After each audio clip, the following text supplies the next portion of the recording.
The storm came without warning, roaring across the prairie like a furious god, splitting the sky with thunder and turning a lazy creek into a monster of churning water and snapping tree limbs. Caleb Sterling had just stepped off his saddle, leading his horse toward the old wooden bridge near his property, when he heard it, a scream. Not a cry for help, a scream, raw, primal, carved from desperation. His boots were soaked in seconds as he ran toward the sound, his heart already pounding like it knew something his mind hadn't caught up to yet. And there she was, caught in the current like a leaf in a hurricane, a young native woman, barely more than a girl, thrashing in the water as if the river itself had risen to drown her and her alone. Her long dark hair was a halo of chaos around her face, her dress traditional, hand-stitched, beautiful now, a heavy anchor dragging her down. Caleb didn't think. He threw off his coat, dropped his hat, and dove into the water. The cold hit him like knives.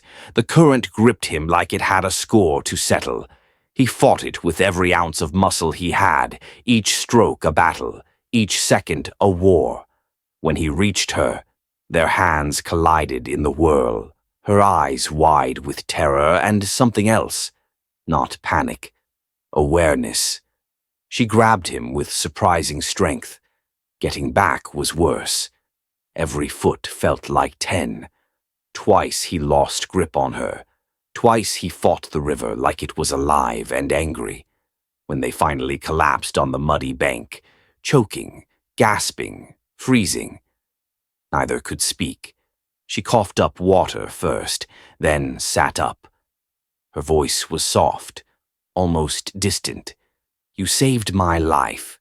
But it wasn't gratitude in her tone. It was inevitability, like she'd expected this moment. Caleb tried to catch his breath, wringing water from his shirt. Anyone would have done the same.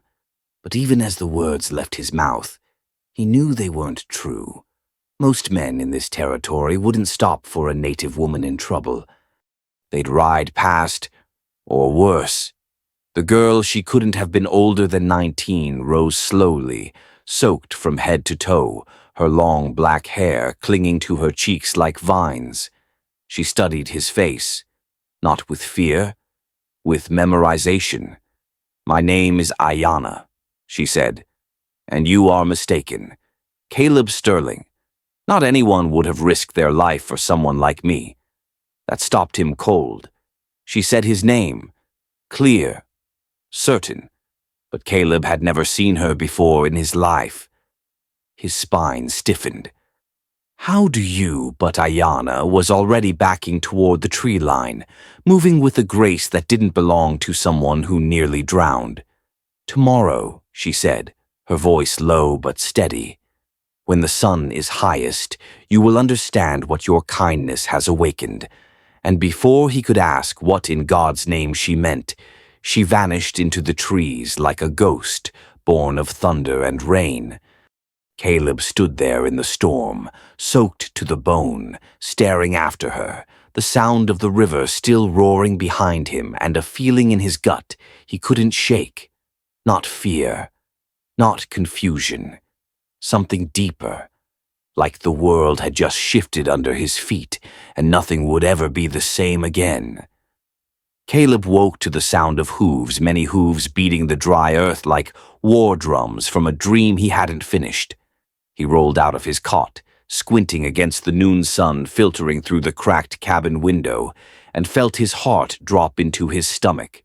Riders, dozens of them, approaching from all directions, not bandits, not soldiers, something far stranger.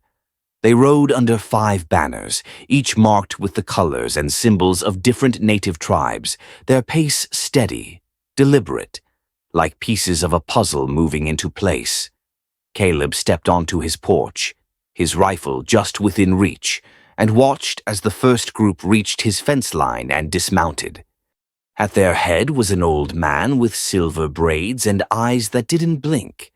Behind him, more tribal leaders followed suit, each man dressed not for war, but for ceremony, and each carried something bundles wrapped in hide, beaded weapons, sacred items that shimmered under the sun like relics from another world. These weren't gifts you gave lightly. These were treasures, offerings. Caleb's instincts screamed for caution, but something in the way they moved calm, reverent, unarmed, held his trigger finger in check. The silver-haired elder stepped forward, voice like worn leather. "You are the one who pulled Ayanna from the water's grasp." It wasn't a question. Caleb nodded slowly, his throat dry. "I am, but I don't understand what that has to do with all this." The elder's smile was small, sad, like a man who knew what came next would be hard to carry. "Because what you did has not happened in 3 generations. You have awakened something long buried, and now we must honor it or be consumed by it." Another man stepped forward, younger, but with the same solemn air, and extended a magnificent bow, its wood dark as obsidian, silver inlaid like veins through stone. "This belonged to my grandfather's grandfather," he said. "It has never left our bloodline. Until now." A third man offered a knife, its handle carved from bone and inlaid with turquoise. "This blade has protected our warriors for over a century. It now belongs to you." Caleb stared at the artifacts in disbelief. "I saved a drowning girl. That's what any decent man would do." The silver-haired elder's eyes turned hard. "Ayanna is not just any girl. She carries the blood of 5 nations in her veins. She is the bridge our people have waited for, the one spoken of in the prophecy who will bring unity or destruction." The words hit like thunder. Prophecy, bridge. Caleb felt the ground shift beneath him again, just like the night before. "But I didn't know. I wasn't trying to be part of anything. I just—" "Exactly," the elder said, stepping closer. "The one the prophecy speaks of does not act with knowledge. He acts with heart, and that is what makes him dangerous to both sides." More gifts were laid at Caleb's feet, a painted shield, a necklace of bear claws, a ceremonial headdress reserved for leaders, each one more sacred than the last. But with the final offering, the elder's tone darkened. "Not all tribes believe the prophecy brings peace. Some believe it foretells ruin, and they are coming." Caleb looked to the horizon and saw the dust. Another group. Riders. But these bore no gifts. Their weapons caught the sunlight. Their faces were painted for war. And in that moment, Caleb understood pulling Ayanna from that river hadn't just saved a life. It had set fire to something ancient, and now that fire was coming for him. The war party crested the hill like thunderclouds on horseback, 20, maybe 30 riders. Their faces streaked in black and red, weapons raised not in ritual but in threat. At their head rode a man who looked like war-made flesh. His face was a roadmap of old scars, one eye milky from a wound that hadn't killed him but had turned him into something harder. This was Koruk, the war chief, the hard-line traditionalist, the one even other tribes whispered about in caution. Caleb didn't flinch. He stood in the middle of his property, surrounded by elders and gifts he didn't understand, facing a force that had come not to talk but to erase him. The silver-haired elder's voice dropped to a whisper. "His name is Koruk. He believes if he kills you, the prophecy dies with you, that your life is the spark that must be extinguished to keep the old world intact." Koruk raised his spear. His voice cracked across the clearing like the crack of a rifle. "Caleb Sterling, you meddle in fires older than your kind. The bridge daughter is ours, not yours, not ever." Caleb's hand twitched near his rifle, but he didn't move. He opened his mouth to speak, but the words died as a figure stepped from the shadows of the trees. "Ayanna, She moved like the storm had baptized her, no longer fragile, no longer wet and shivering, but composed, sovereign, almost radiant. Her dress still bore the stains of the river, but her presence silenced every breath in the clearing. She walked between the two sides as if she belonged to neither, as if she commanded both. "You want to know where I am?" "Koruk," she said, voice smooth as wind over stone. "I am exactly where I choose to be." Her words landed like stone on still water ripples, then silence, and then the shattering. "You think I needed saving yesterday," she continued, her gaze now turning to Caleb. "But I didn't fall by accident. I jumped. I chose to enter the river because I knew you'd be there. I knew you'd save me. And I knew that act would bring every one of you, elders, warriors, white men, into this place, at this time." Caleb felt his stomach turn. You used me." Ayanna didn't blink. "I did what the prophecy demanded. It speaks of a choice, not one of fate, but of will. And I created the moment where that choice must be made." The elders looked shaken. The war party roared in outrage. Even Koruk's voice faltered. "You manipulated us all." "No," Ayanna replied. "I gave us all the chance to change." Her hand moved to her side, pulling forth a second stone larger, brighter than the one shown before. The elders gasped. Even the silver-haired one took a step back. "The sacred valley was never lost," she said. "I've known its location since childhood. My mother died protecting its secret. And now, I give it to him." She turned and offered the glowing artifact to Caleb. "You were not chosen by mistake. You were chosen because you acted without agenda, without blood in your eyes. The prophecy requires a decision from someone outside our divisions, and now you must decide what future we awaken," Koruk growled. "Give me the stone. It belongs with those who will wield it to protect our people." "Protect," Ayanna snapped, her voice cracking like lightning. "You mean rule. You mean crush every tribe that refuses your flag. That's not unity. Koruk, that's conquest." The war chief's knuckles whitened around his spear. "And you would trust a white man with our ancestors' final gift. He saved my life," Ayanna said, looking at Caleb with something between trust and challenge. "And he may be the only one among us who sees beyond blood." The air pulsed. The choice hung between them like a blade on the edge of falling. And Caleb, soaked in sweat and history and impossible expectation, knew this moment wasn't the end. It was only the beginning. Caleb didn't move. His eyes locked on the glowing stone in Ayanna's hand, its light pulsing like a heartbeat. Everything around him, the painted warriors, the elders, the storm clouds of war on the horizon, faded into a low hum. All that remained was her and the question that now burned in the silence. "Will you take it?" But before he could reach for it, the silver-haired elder stepped forward, voice urgent, low. "Before you accept, there is something you must know. Ayanna is not just the daughter of 5 tribes. She is the last of her bloodline. Her mother died protecting a truth, one that could end all conflict or doom us all." Caleb blinked. "What truth?" The elder reached into a worn leather pouch and produced a stone smaller than Ayanna's, but carved with the same ancient symbols.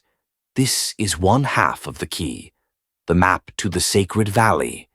But the valley's location is more than just a place on earth. It is encoded in memory, passed from mother to daughter. Ayanna carries it, or rather, carried it."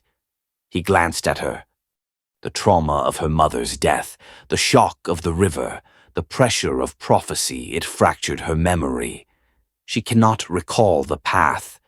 Caleb glanced at Ayanna, who now looked vulnerable in a way she hadn't before, her hands tight on the stone, her eyes downcast.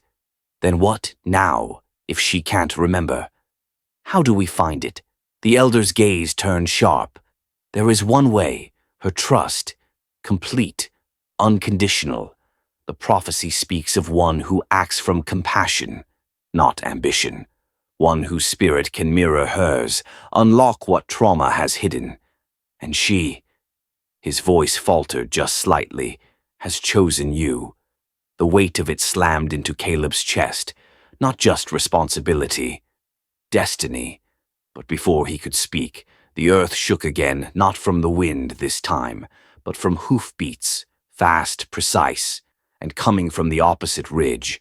Caleb turned, and his blood ran cold. Blue uniforms, cavalry.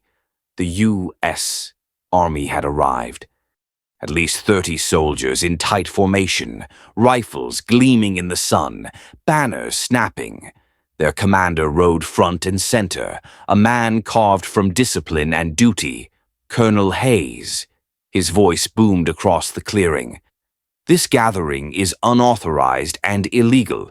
Step away from the natives and surrender the object, or be treated as a traitor to the territory.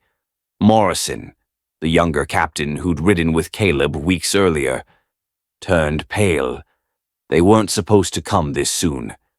Hayes pointed at Ayanna. The native girl and that artifact are coming with us. Now. Korok stepped forward, lifting his spear. She is not yours to take. The peaceful tribes shifted, forming a circle around Ayanna.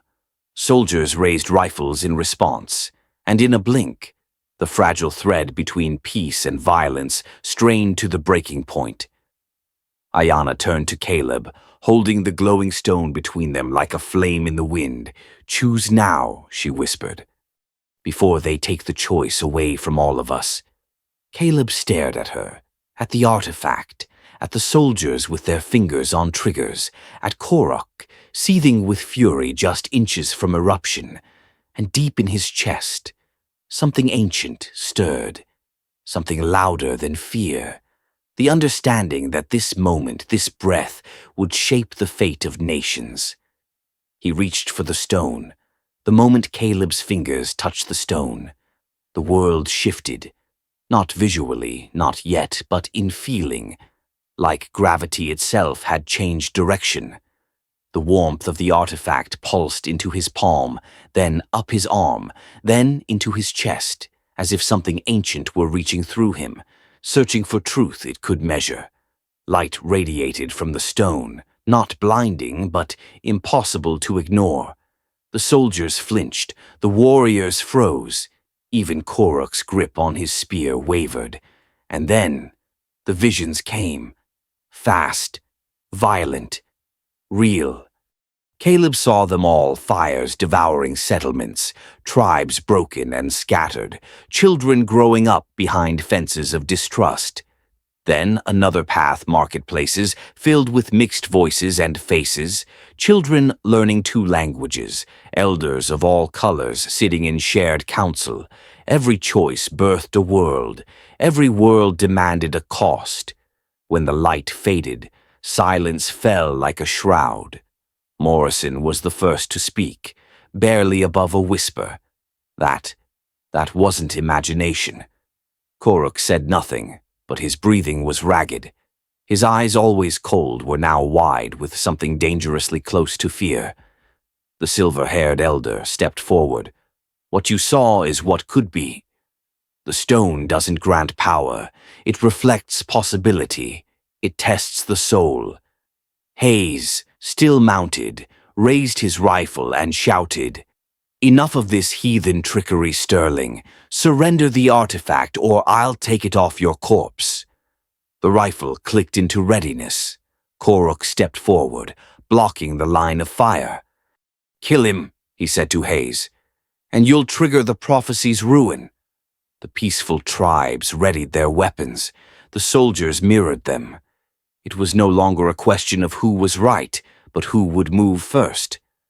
Ayanna stood between them all, eyes burning like coals.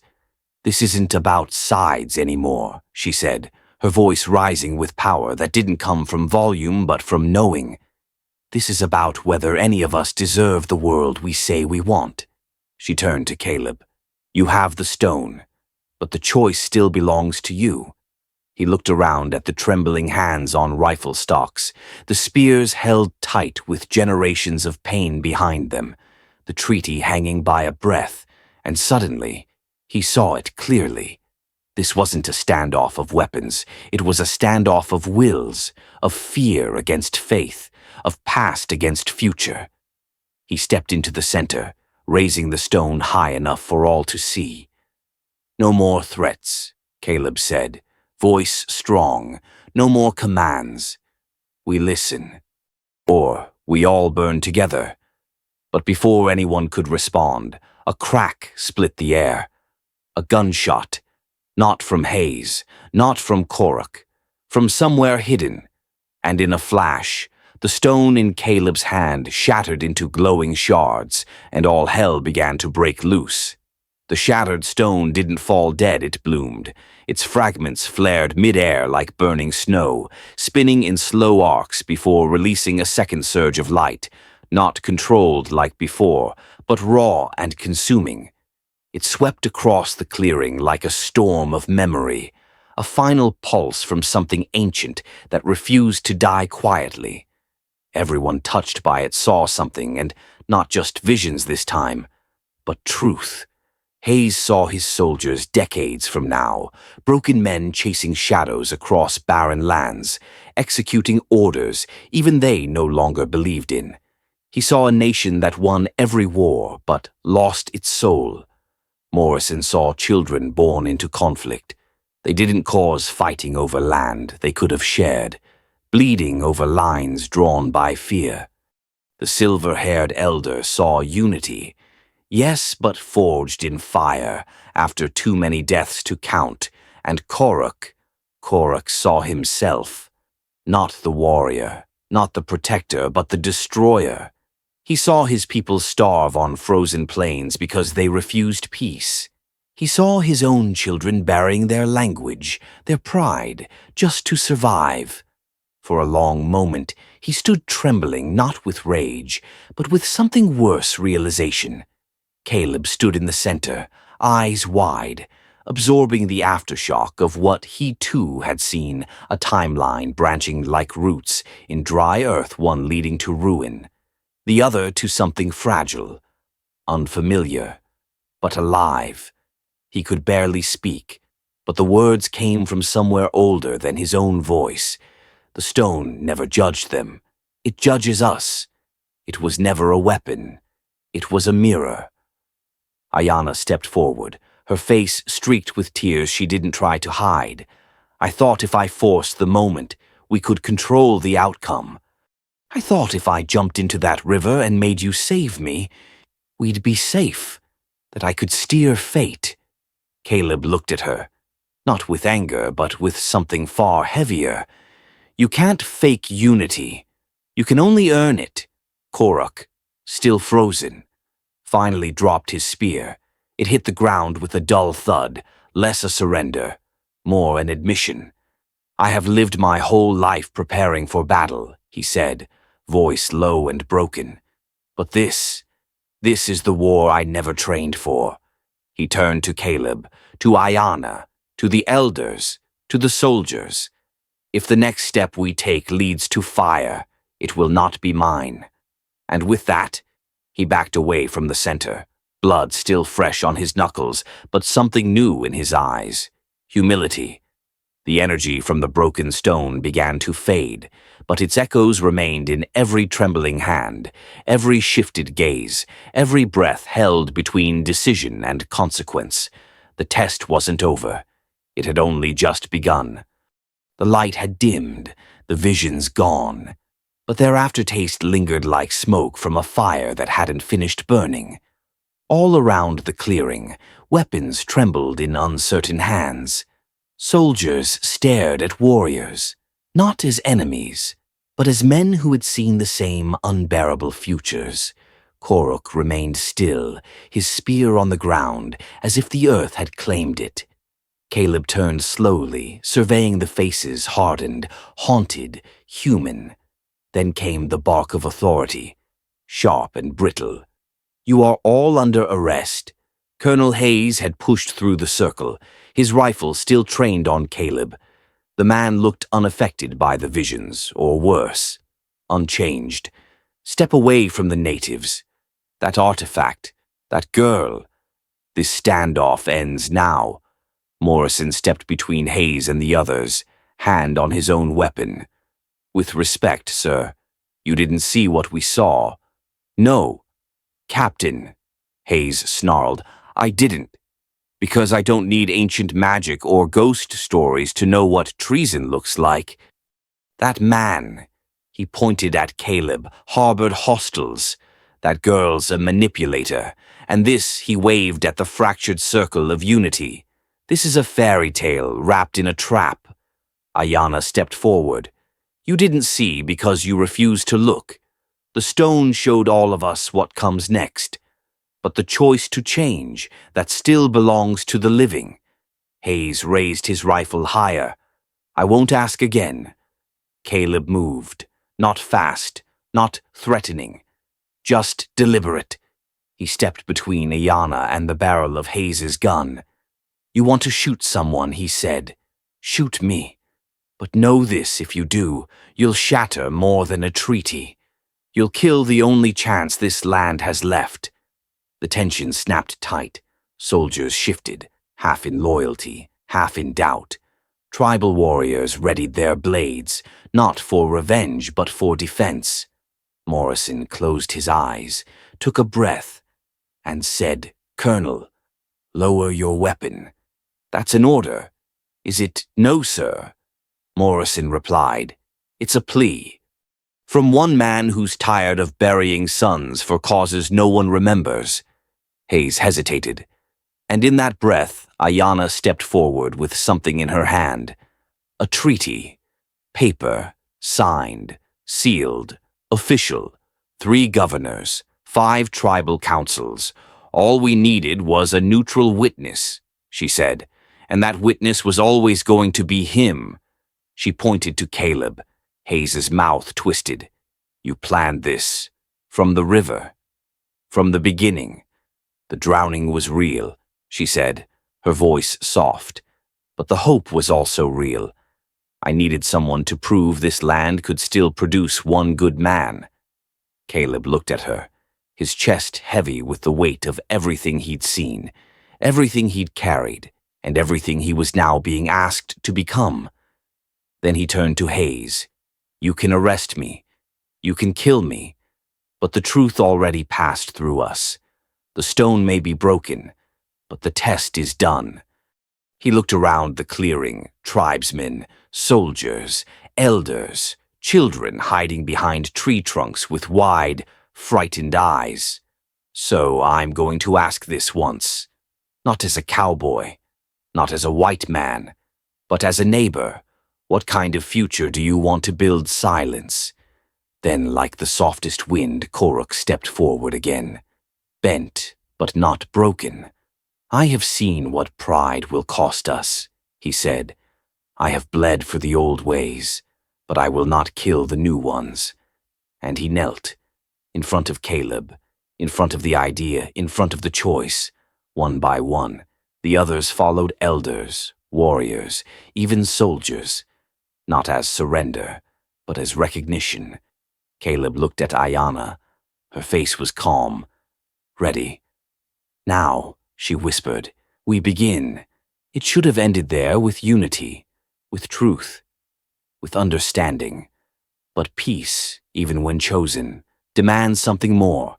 It demands a price. The clearing held its breath, a fragile miracle held together by will alone. And then, from the tree line, a crack split the air. "A single rifle shot," Ayanna gasped. Her body jerked. Blood bloomed through her side like ink through paper. She collapsed. Chaos erupted. Morrison spun, gun drawn. Caleb caught her before she hit the ground. Ayanna, her eyes fluttered, but she was still alive, barely. From the shadows emerged the shooter, Colonel Hayes, his face twisted with cold certainty. Behind him, A handful of loyal soldiers advanced, rifles raised, eyes dead with doctrine. "This ends now," Hayes said. "No more myths, no more games." But he didn't see the other shadow moving behind him. Koruk, limping but alive, fire in his eyes not of war, but of choice. With a final burst of strength, Koruk hurled his tomahawk. It struck Hayes square in the back. The colonel fired, but the shot went high. Then he crumpled to the earth, stunned, disarmed, defeated. Koruk fell to one knee, blood pouring from the reopening wound in his side. He looked at Ayanna, then at Caleb. Protect her, he breathed. Protect what she started. Ayanna, struggling for breath, reached into her blood-soaked dress and pulled out something a second copy of the treaty. Signed, dated, witnessed. She pressed it into Caleb's shaking hands. "You carry it now," she whispered. "The valley, the memory. It's inside you now. I gave it to you the day I grabbed your hand in the river." Her blood was warm on his chest. "Promise me." "I promise," Caleb said, and she was gone. Koruk died minutes later, not with a battle cry, but with a soft sigh, as if he had finally laid down a burden heavier than any weapon. The clearing stood silent. Then Morrison stepped forward, rifle lowered, voice clear. "You heard her. The treaty is signed. The witness is here. Anyone who still draws blood today will stand against history." No one moved. Then, one by one, the rifles lowered. The blades were sheathed. The circle held. Peace, bought with the blood of two lives, one who once sought war and one who died for peace. Months passed. The land changed. Where once the clearing stood, now rose a town unlike any in the territory. Homes built side by side, markets where white merchants sold goods beside native artisans, a school where children learned two languages, and in the center, a stone memorial, two hands, one white, one brown, cupping the broken shards of a glowing stone. Below, carved in silence, Ayanna, the bridge, Koruk, the last warrior. Caleb never left. He became the first guardian of the valley. Some called him sheriff, others called him teacher, but to the children, he was simply the man who had once chosen to save someone drowning, and in that simple act, saved them all.